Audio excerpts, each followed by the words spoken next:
para sa lagay ng ating panahon.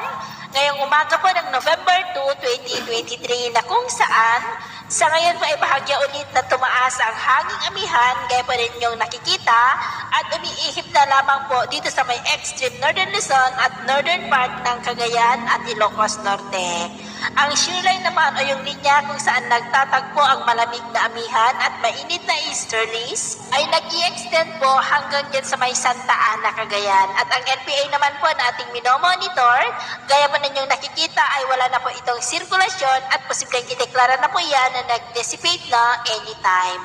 At ito naman po yung pinapakita ng forecast model na atin pong ginagamit hanggang sa susunod na 2 linggo. At sa lagay po ng ating panahon, ngayong madaling araw ay generally fair weather sa malaking bahagi ng ating bansa,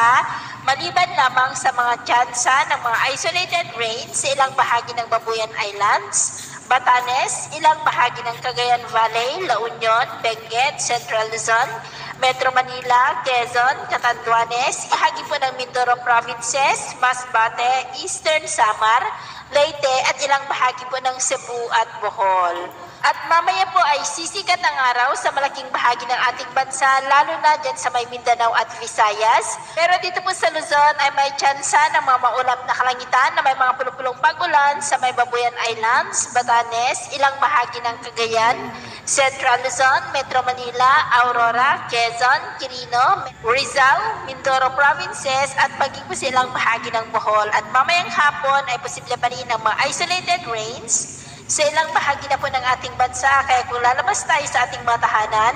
ay ugaliin po natin lagi ang magdala ng kahit anong palangga natin sa init ng araw at proteksyon na rin po